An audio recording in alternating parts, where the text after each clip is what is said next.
What's up, everyone? Good morning, and welcome back to another edition of the show. I'm joined once again by Kyle Klingman up in Cedar Falls, Iowa. And, well, I guess, Kyle, I saw it right before I went to bed, but looks like AJ Ferrari was in a good, decent-sized car wreck, but everything's okay. It was airlifted to Oklahoma City, which is like an hour away. You heard about this, I assume, right? I did, yeah. Anytime you hear about that, especially someone that high profile in our sport, it always causes a little bit of alarm and what's going to happen, because you just don't get high level talent like that, and you want to make sure that that he's safe, because I know that he has big ambitions. So hope he's doing well, and hope he is able to continue the rest of the season. Yeah, our thoughts go out to him and his family, but from what I understand, it's better than I maybe initially thought, or what it seemed like at first. Like, holy shit, airlift to the hospital. Yeah. So we'll keep AJ in our thoughts and you know, do what we can. But let's move on. The show must go on. I'm excited about today's show. We're bringing on Maryland's 184-pounder Kyle Cochran. He just a few weeks ago now won the Southern Scuffle. Joining us today, drinking some coffee out of a clear glass mug. I was confused for a second, but Kyle, how you doing? Good. Awesome. How are you guys? I'm great. Thanks for joining us today. And I kind of, I want to get to know you and your story and how you got to where you are. Obviously, you're having a good amount of success this year, and we wish you continued success. But, like, I know you're from New Jersey. You won a state title. You're in the finals twice.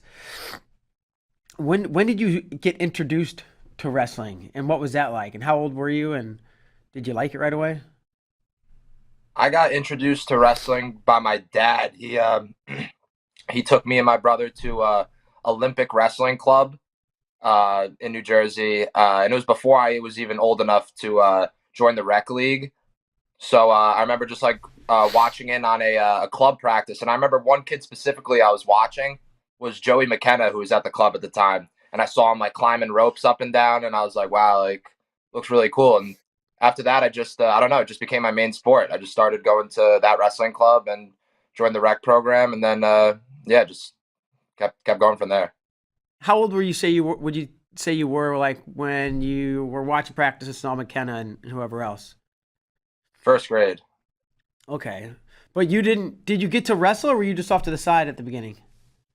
The first day that my dad brought me to the club, he just wanted me and my brother to watch. So I remember I was just sitting on the side, and I remember I wanted to go on the mat so bad. I was doing push-ups on the side, but I was a young kid. I didn't wrestle the first time, but then he brought us back and we started wrestling there. What do you think? I mean, most kids, when they hear about wrestling, they don't know any better. I didn't till the first time I went to a practice. I thought there'd be ropes and stuff, right? You hear wrestling. When your dad said, we're going to a wrestling practice, did you know what it was? Or were you like, wait, what, this is wrestling? Or did you already know? I'm not sure. I know that when I was younger, me and my brother watched a lot of WWE. So I knew it wasn't a ring like that, like WWE. But I think my dad probably showed us wrestling clips of him in high school before, so I kind of knew what it was like. But yeah, I don't know. I was naive. I didn't know anything. I just went right into it. I mean, whatever my dad put me in, I trusted him, and I ended up really liking it. So it worked out. So you come back to that first practice the next time. What do you remember about that first practice? And did you like it right away, or is it something that you just eventually grew to like? I mean, when I was younger, I'm sure when I was when I first started, it was just learning, and I didn't even care. I think I was just trying to get better and learn. But I think maybe a year or two into it, it was definitely when I would cry before practices and not want to go and stuff like that. But my grandpa used to take me and my brother, and we just got you need a little push when you're younger because you don't know what you like or what you want. But I'm grateful for my dad and pushing me into it with my brother, and we ended up really liking it. And as time went on, we just got better and better. So it worked out. Yeah. Why do you think you didn't? You cried before practice, or you didn't want to go? Do you even know why, or is it just so long ago and that's just the way it was? I'm sure I probably would have rather been playing video games or riding bikes with my friends or something.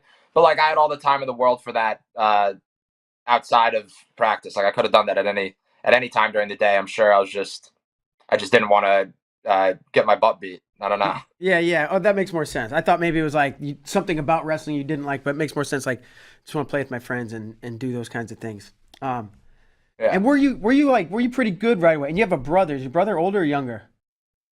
my brother's 3 years older than me. He wrestled for Roger Williams. Okay. And he was wrestling when you started, or you guys maybe started together. We went in together. Okay. Yeah. Were you good?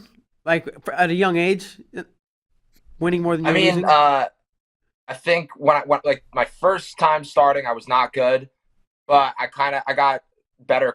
I got better. I got good quickly. I mean, I took third, I think, at New Jersey State's in third grade.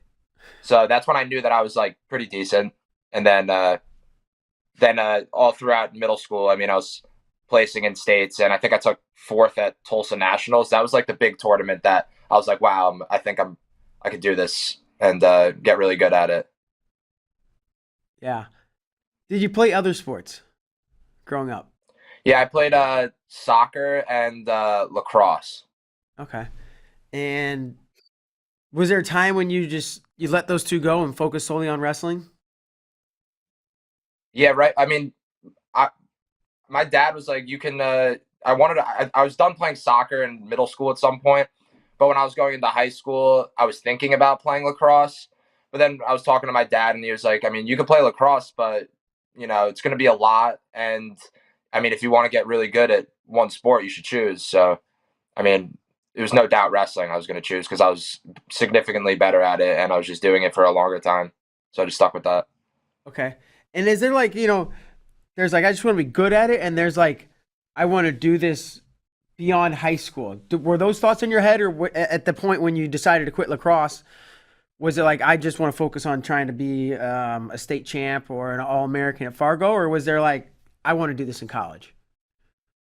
It was weird. I think I was talking to someone about this recently. I was like, I don't think when I was a freshman and sophomore in high school, I didn't know like if I wanted to go D3 or D1. I knew that I wanted to wrestle in college, but I didn't know like if I was good enough or had the capabilities to be like a Division 1 wrestler at the time.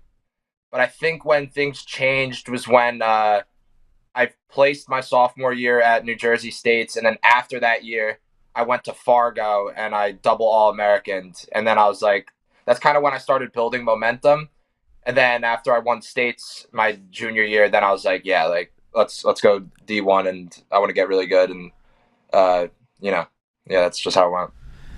Was being a double All American at Fargo, was that like it sounds like coming into that tournament you maybe were unsure of your skills or didn't know where you stacked up or exactly how good you were, but that did that open your eyes and or give you confidence to like where you stood nationally? Yeah, it definitely opened my eyes and gave me confidence because I mean I was just used to wrestling kids in New Jersey. So and I also when I wrestled Greco and I never done Greco in my life before, and so like placing in that I was like, all right, like that's pretty good. So after seeing that I could that I match up well with a lot of guys in the nation, I was definitely built momentum and gave me a lot of confidence. Yeah. Um, did you like Greco? Especially if you've never done it? I did and didn't. The thing that I did like about it is that it was kind of chill, like just just like being on your feet, not having to worry about taking shots or defending shots. But the thing that I didn't like is that I had no idea how to throw people. The only thing I was doing was arm dragging guys in Fargo when I did Greco. But when I went against guys that were really good at Greco, I was getting tossed on my head, so that wasn't fun.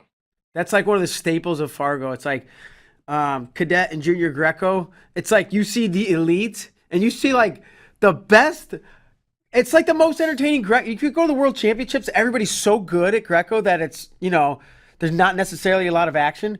But if you go to Fargo, the despair, like the gap between the really good and everybody else is like some of the most fun throws you'll see all year. It's like one of my favorite. Especially when the really high level guys are going against the guys that don't really know anything about Greco. That's when you see the crazy tosses. Yeah, 100%. Up, feet over the head, bombed on their heads. It's just I feel bad for some of these guys. Um, Yeah. so you didn't ever really wrestle Greco, but freestyle. Did you wrestle freestyle like growing up, or was it folk style growing up, and then you just did a little bit of freestyle in the summers? I only did folk style growing up, and then I did freestyle Fargo that summer of my sophomore year, and then never really did it again. Really? Yeah, it's weird. I don't know. Why do you think that is? Or why didn't you have any desire to, or get talked into it? Or it seems like at some point somebody'd be like, "Yo, you should be doing freestyle." Yeah, I don't know. I mean, I think that freestyle is great. I feel like it definitely develops people's wrestling, but I didn't really do it. I don't know. I didn't really. I'm sure I did like a few tournaments. I mean, I did. I think I did that one tournament in East Stroudsburg. I'm not sure what it is, Sure, the East but Stroudsburg Open, or that's a college no, that tournament. was before Fargo. See that I only did that to qualify for Fargo, I think, or do something for Fargo. But yeah, after Fargo, I didn't do freestyle at all. Okay. Um, and it was that Fargo that you like. I'm D1. I'm going D1. So like, what did the next couple of years look like for you thinking about college and where you wanted to go and how you're making that decision?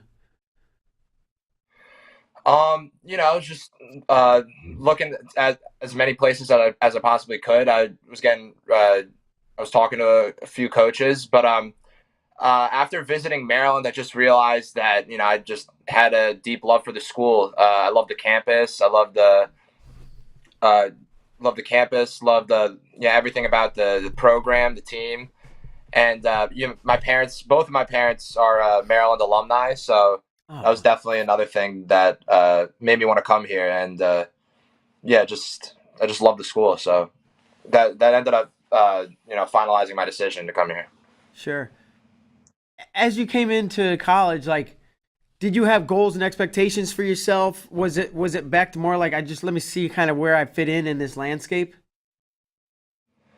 I mean, I had big goals because I feel like when I came out of high school, I was winning big tournaments, and I just had big expectations for myself.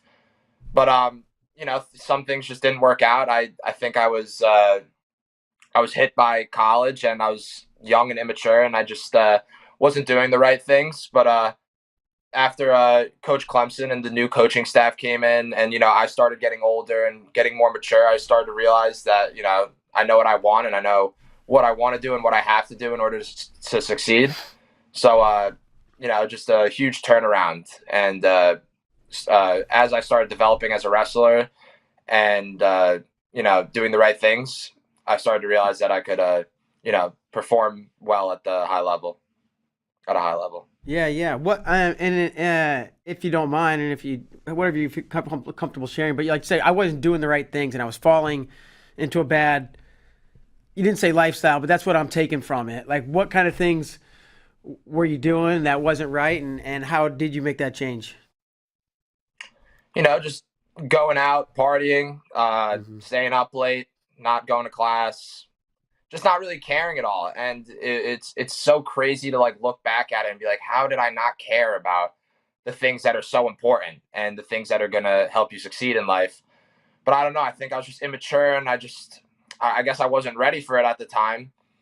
And maybe I don't know. Maybe if I had the coaching staff that I have now, it would have been completely different. But yeah, I think I was just really immature, and I wasn't doing the right things. So I mean, it'll hurt you, and it definitely brought me down. But I'm used to overcoming adversity, and I definitely got over that hump. So That's when I'm great. looking back at it, it was a big life lesson, and I'm grateful that I went through it at a young age. Tell me about I don't know the first interaction or meeting you had with the new coaching staff, or how did it get introduced, and then when's the first time you met with the coach or the coach met with you all as a team, Alex and company?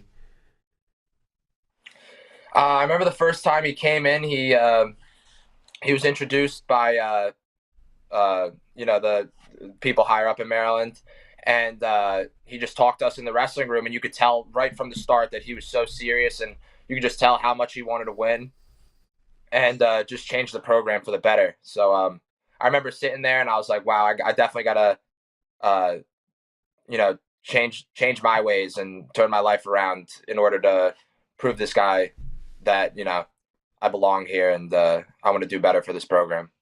So you like in that first meeting decided you were going to change your ways? Because I assume I came to a program that had a new coach, right? And it was Brian Smith, who Alex coached with. And he said the same thing. He was so damn serious. And, we're going to do this and all the right things. And there was a lot of guys were like, whatever, rolled their eyes and ended up quitting, that year, didn't make it. Were there guys on the team like that just, boom, cleaned house kind of deal? And were you ever tempted to, all right, forget about this guy? Or was it, like you said, just immediately when he started talking, you were like, I'm going to make that change?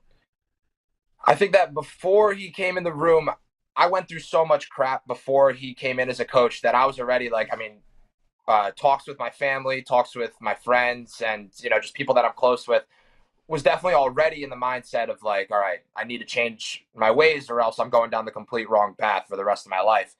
But, him coming in and hearing his talk and how serious he was and how he wanted to change the program and, how he's invested in us and invested in wrestling in the program, it just definitely was a huge help in, keeping me on the right path and, just helping me move forward.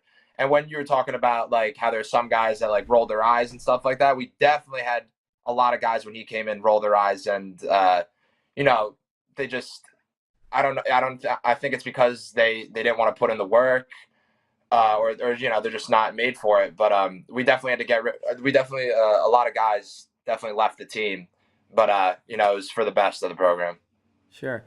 And if I'm digging too deep at any point, let me know. But you're like, even before he came in, I kind of started to realize, I had talked with friends and family. Was there like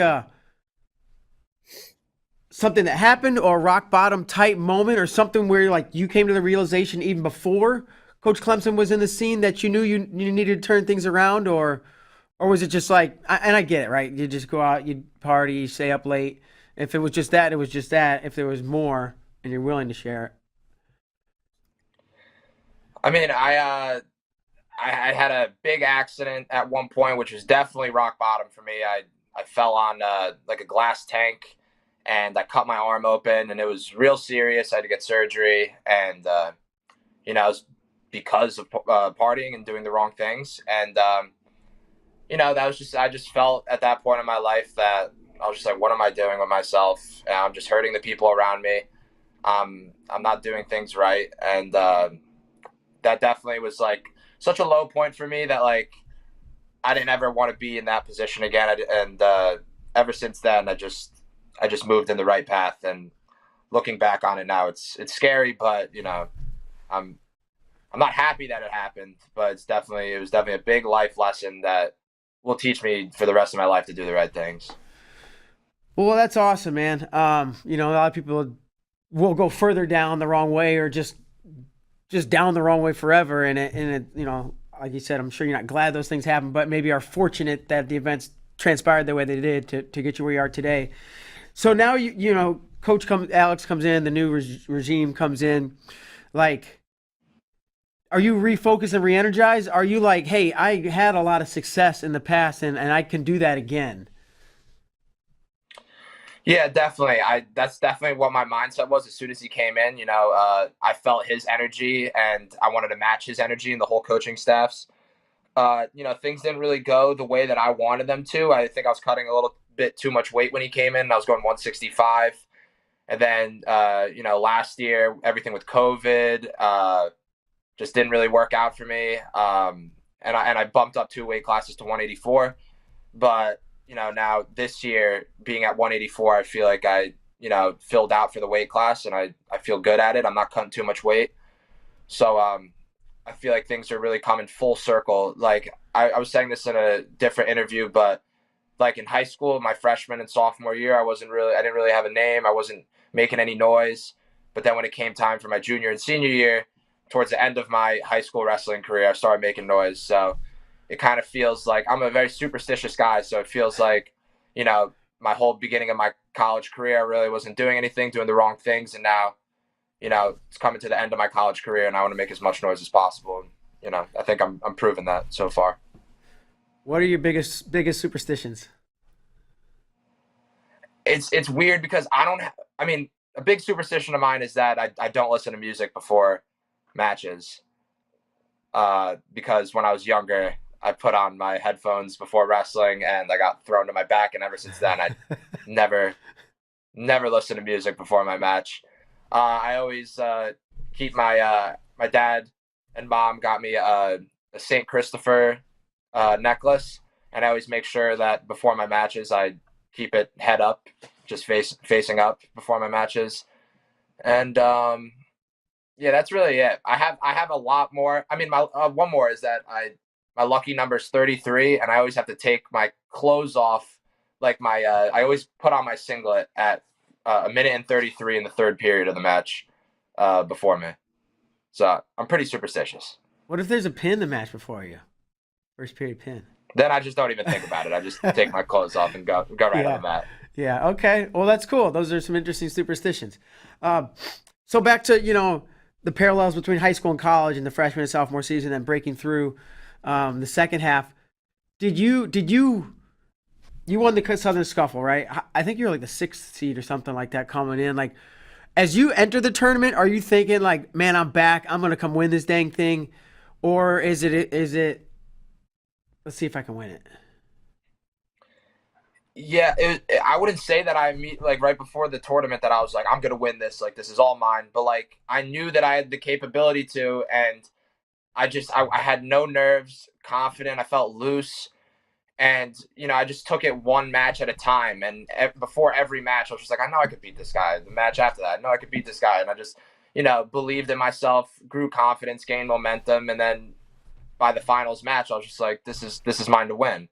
So that's really just how it went. I didn't go into the tournament like I'm winning this, no one's better than me, because I knew that I was going to have really tough opponents, going to have to overcome some obstacles.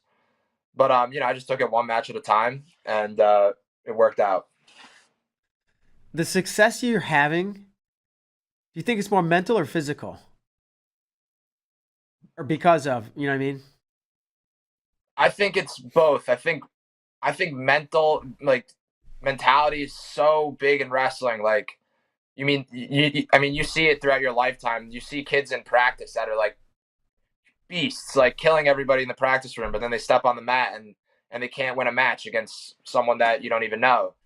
But that's why I think mentality is so big. It's like you gotta have the right mindset when you're wrestling, or else your nerves are gonna get the best of you, and it's just not gonna work out. But also physically, I think it has to do with physical too, because what we're doing in the wrestling room and what I'm putting into the weight room. I think I've definitely gained a lot of strength and changed my cardio and gained a lot of stamina. So definitely both of them, but a lot with mentality for sure. Yeah, you strike me as a guy who's a really good wrestler who wasn't performing great for a while, but has refound it. And like now when you add confidence to that, it's just going to be like, oh shit, watch out. This guy's like really good and scary. Yeah, I think that confidence is when I have the confidence, I feel like I could beat anybody. So, I mean, confidence is huge, and just being loose, and I put in the work. I'm prepared for anything. So, at this point, it's just about being confident and fixing certain things that I do wrong during the season. But nobody remembers what you do during the season. All that matters is who comes out on top and how you perform at the end. So that's how I'm looking at things.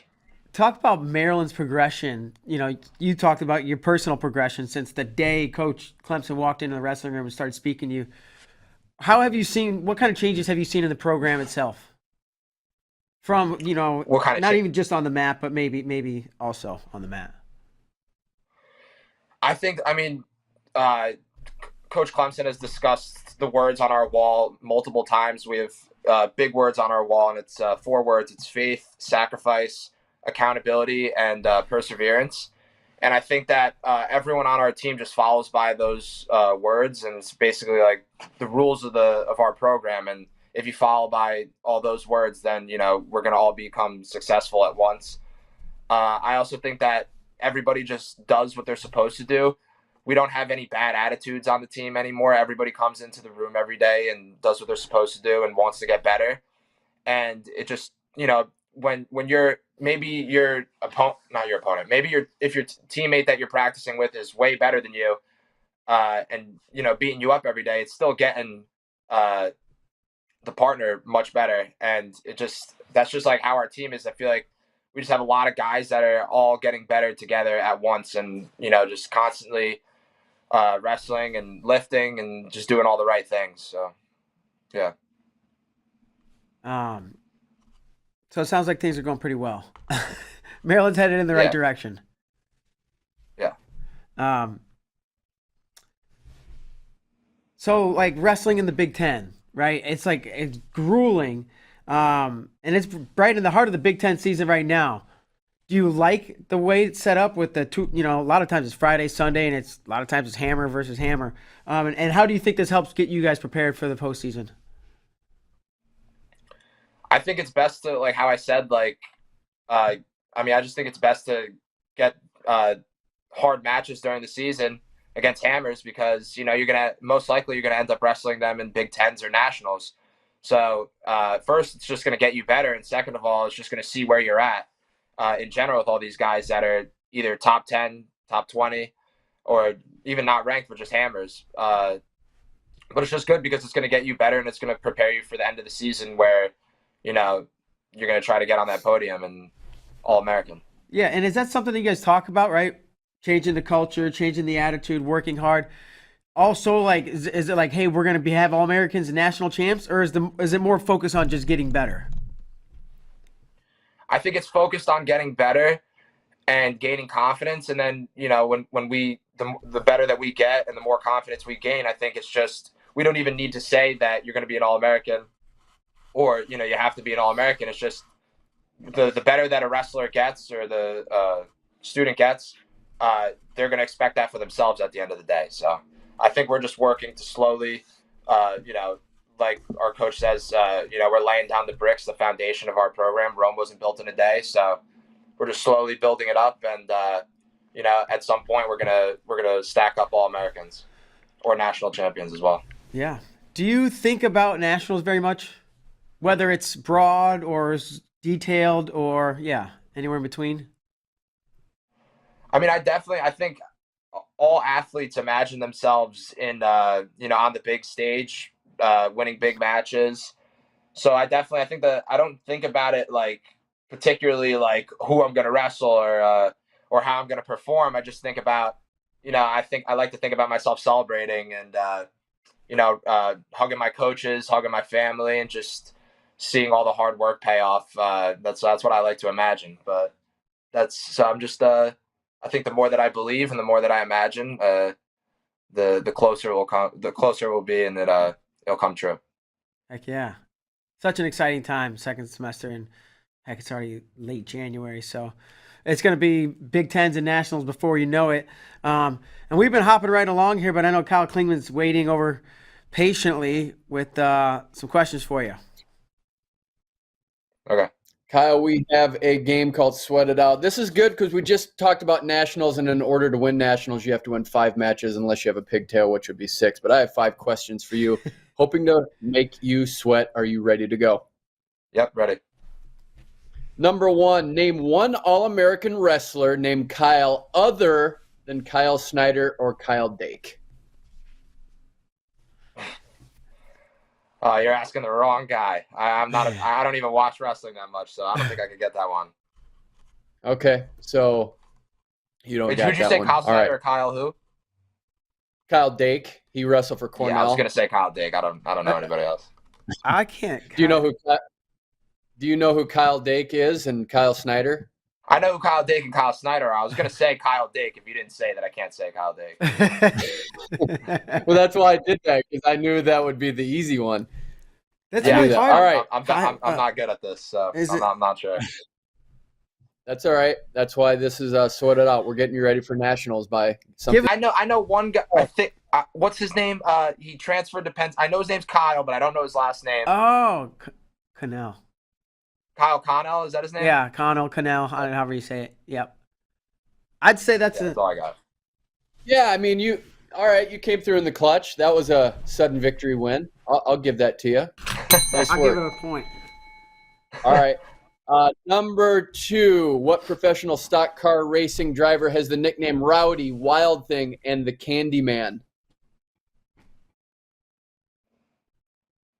Couldn't tell you. Is his first name Kyle. Kyle? Yeah. Kyle. That's a trick question. Yeah. There's a theme here, so beware. I have no idea about this category.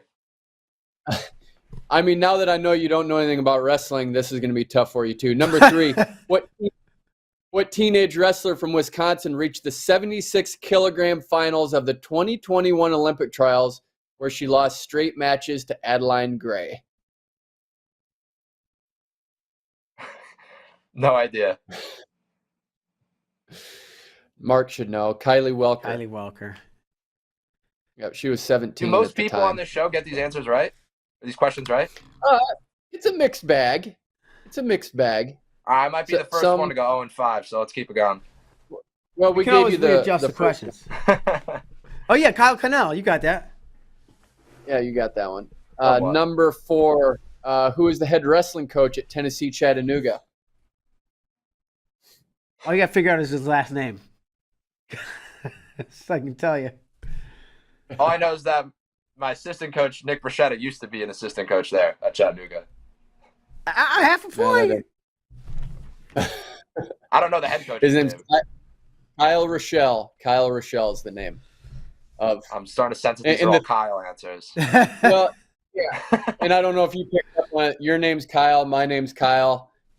You know, this has come along. You know, number 33. Look at that, number 33 right there. Oh, so there's some lucky themes number. in there. Yeah, I like that. and then number 5, who won UFC 1? UFC 1, the first ever UFC? First ever UFC. It was a tournament, and there was an individual that won that tournament. It wasn't just one fight. I think it was 3 fights. Is his name Kyle? No. Well, what are you doing, Klingman? He just picked up on it. Now you. I'm throwing curveballs here. He likes UFC, so I want to. Is it somebody like well known today still? A part of the UFC? I think so. Does his name start with a K? Jiu-jitsu. No, he's from Brazil. Oh. They have their own form of jiu-jitsu that they branded. They have multiple brothers. Hoist Gracie. Nice. Hoist Gracie. You got it. I only know that because of my brother and dad. So we'll say you made the round to 12 there, so you got some work to do. Yeah, I definitely do. That was 5? I'll start studying up on my wrestling, the history of wrestling. And your Kyles. And my Kyles, yeah. Well, bonus question. This wrestler won 4 NCAA titles for Cornell. Kyle Dick. And this wrestler will win an All-American for Maryland this year. Kyle Cochran. Awesome, man. All right, Kyle, we got one more game. One more game for you. It's not quite as hard. Klingman, he busts out some tough questions sometimes. What are you doing? Oh, those are rough ones. Yeah. This is more your opinion. This is like your opinion, man. Okay, it's called Wins and Whoopins. All right, so over the course of your career from first grade through, I don't know, the last match you wrestled, one win that stands out as really memorable. It can be like your best or favorite or biggest comeback, or for whatever reason, like a special win for you. It can be grade school, it can be high school, it can be college, whatever. And then like one just straight up ass whooping you took where you walked off the mat and it was, everybody's had them, right? Where you're just like, dang, I don't know what happened. I couldn't do anything. And so one win, one loss, and you can do either one first. My win would be my junior year when I won states, because the guy I was wrestling, I don't know if you guys know, but I wrestled Kyle Beardumful, and he was a 4-time state finalist. I mean, this was my first time in the finals, and he beat me 2 times before during the season already. And he was up 2-1 with 10 seconds left, and somehow he shot on me, and I somehow funked out of it and threw my leg in and got 2 with 1 second literally left on the clock. And just being an AC in that environment with like thousands of people there, it was, all my friends were there. It was wild. And that was my first state title. So that's easily my favorite win. Oh my God. It did get me excited just thinking about that. Yeah. That's fantastic. All right, and on the other side. An ass whooping. I don't know. I can name a bunch of them. We only need one. From my freshman and sophomore year. I mean, I got pinned by Jason Nolf when I was a freshman, I think. So and that was like in the first period. So I would take that as an ass weapon. Yeah, that's not a good Yeah. one. All right. Well, the win was a lot better story. The leg in, Yes. the last second. I don't like to beard talk on about full. the ass whoopings. Yeah, I know, but that's why we make everybody do it. Well, sweet man, this has been great. It's been a lot of fun, and it's been really cool to learn about you. And again, congrats, I guess, whatever the right word is, but on like getting shit together, right? Like getting back on the tracks and headed the right direction, and like now seeing a lot of success in wrestling. And we're excited even more so to watch you continue on this year and at Big Tens and Nationals, man. We wish you the best of luck. Thank you. Thank you for having me. Awesome. Thanks so much for coming on, man. Have a great day. You as well. All right. Bye, Kyle. Yeah. All right. So Kyle Klingman with the Kyle questions on Kyle Cochran. And then you switched it up. I just assumed they were all going to be Kyle. But finally you're like, no, just 3 or 4. That's 4. Yeah, it's kind of a little bit of training, because if you think someone's going to shoot a high C to the right side and they hit a headlock, you got to be ready for it. I guess so, man. You say so. All right, guys. That's going to do it. You got anything else, Kyle? Hey, just it's great to have you in studio. The last week you were out of studio, so it feels good to have your name in the background. And I liked your house and how it looked, but it's great to have you back in the studio, buddy. Thank you. All is well, and the virus is gone. So that's going to do it for today. We'll be back Thursday. No show tomorrow, but we'll be back right on Thursday with Carson Karchla. So have a great day. We'll see you next time.